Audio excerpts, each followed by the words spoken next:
मागे सरकार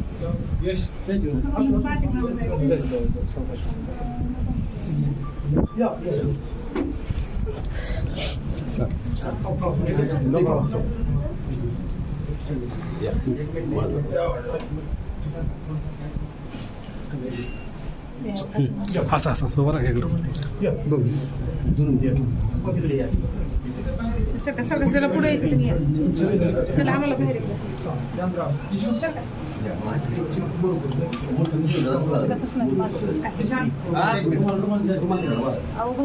थोडस हो ठीक आहे थोडस हो मागे सर का व्हिडिओ टाकते मी वाटलं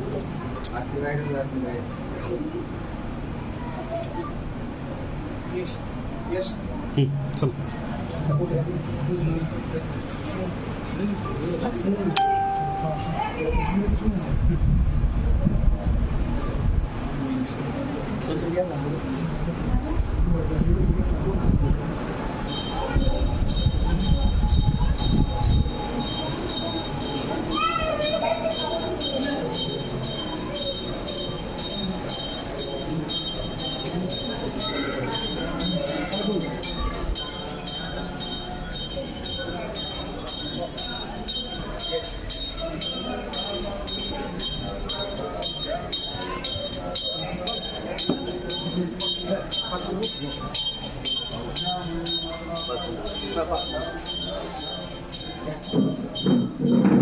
या की आले या हो आले तर इथं माधुरीच्या घरी जाणार आहे तिथं नितीन देशमुखच्या घरी या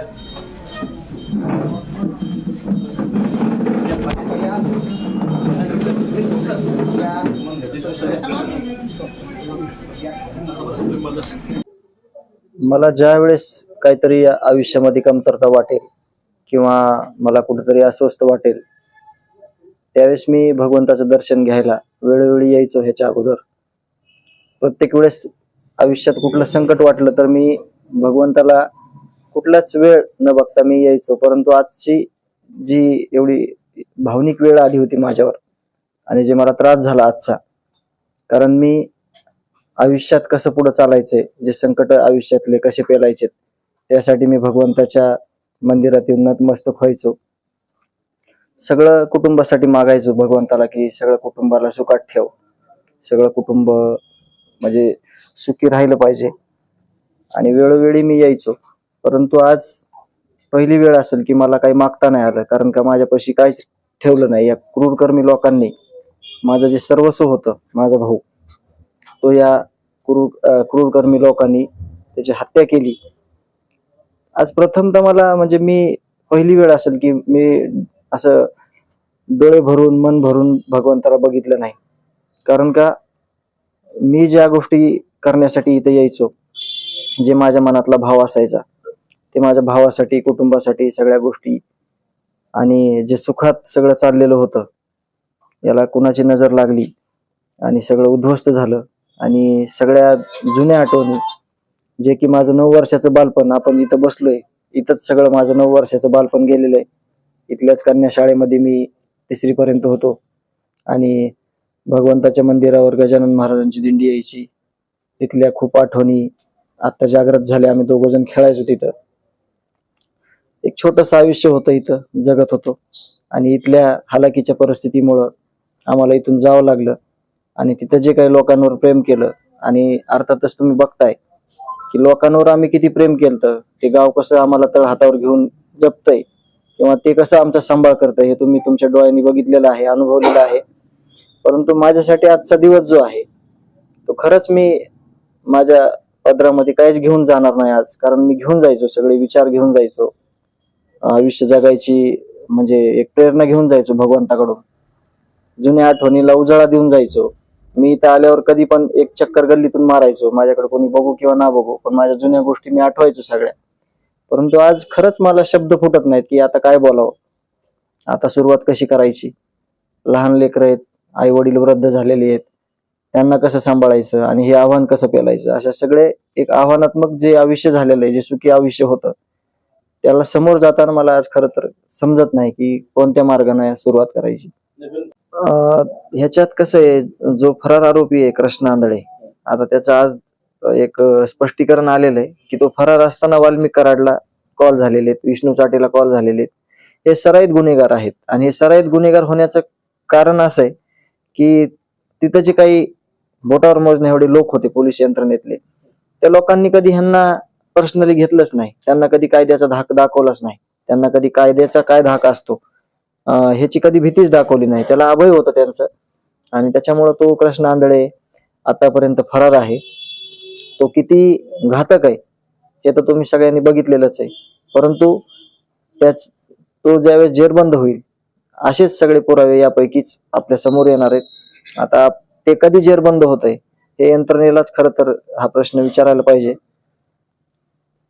आज वाटलं होतं की हे सगळं जे प्रकरण आहे ते फ्रेम होईल, परंतु जे काही आरोपीच्या वकिलांनी मागणी केलेली होती, चार्जशीटची असेल, CDR ची असेल किंवा व्हिडिओ ऑडिओ कागदपत्रांची, तर ती पूर्तता झालेली आहे. परंतु खऱ्या अर्थानं पुढच्या 10 तारखेपासून आज देखील युक्तिवाद झाला. 42 मिनिट उज्ज्वल निकम साहेब बोलले, एकदम मुद्देसूद त्यांचं बोलणं होतं. हे कशामुळे झालं, काय जे काय तपासातले मुद्दे ते समोर आले आणि आता पुढच्या 10 तारखेपासून खऱ्या अर्थाने या सुनावणीला सुरुवात होईल. नाही, ही सगळी टीम आहे, ह्याच्या मागं खूप मोठं पाठबळ आहे, हे तर उघडकीस आलेलं आहे, उघडच आहे. परंतु आता जे न्यायालयीन समितीचं कामकाज चालू झालेलं आहे, त्या न्यायालयीन कामकाजाचं स्वरूप असं असतंय की आता आपल्याला कळलंय की हे आरोपी कोण आहेत, परंतु हे आरोपी का तयार झाले, ह्या आरोपीला कोणी पाठबळ दिलं, हे चुकीची कामं करायला ह्यांना कुणाचं अभय होतं, कुठला व्यक्ती आहे ह्याला कारणीभूत किंवा कुठली संस्था आहे, हे लवकरच स्पष्ट होईल आणि जे काय ह्याला पाठबळ देणारे लोक असतील त्यांना नक्की शिक्षा होईल.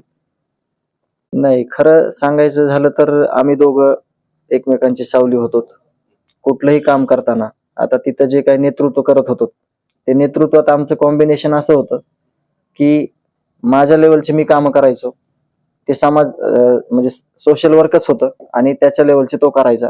परंतु दोघांचं आमच्या एक बॉन्डिंग होतं, आम्ही दोघं एक रूपाने सगळ्या जे काही कामाचं आमचं स्वरूप असायचं ते एकत्रच असायचं आणि जिम्मेदारी ही सार्वजनिक होती त्यावेळेसपासून. म्हणजे त्याला वाटायचं सगळं ओझं माझ्याकडे, मला वाटायचं सगळं ओझं माझ्या खांद्यावर आहे, परंतु हे दोघांच्याच खांद्यावर ओझं नव्हतं.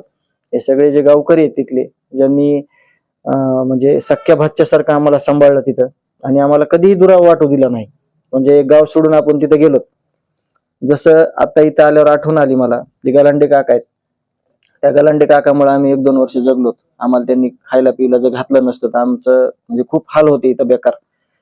तसं तिथं गेल्यानंतर पण याच पद्धतीनं लोकांनी आम्हाला सांभाळलं आणि आमचं जे कुटुंब आहे, कमी गरजा असलेलं कुटुंब असल्यामुळं आम्हाला आज काही जरी नसलं, हत्या झाल्यावर तुम्हाला सगळ्याला कळलं की यांनी काय कमवलं, तर फक्त आपण माणसं कमवलते आणि तेच माणसं आज कामाला आलेत आणि तेच माणसं आज न्यायाचा लढा लढतात.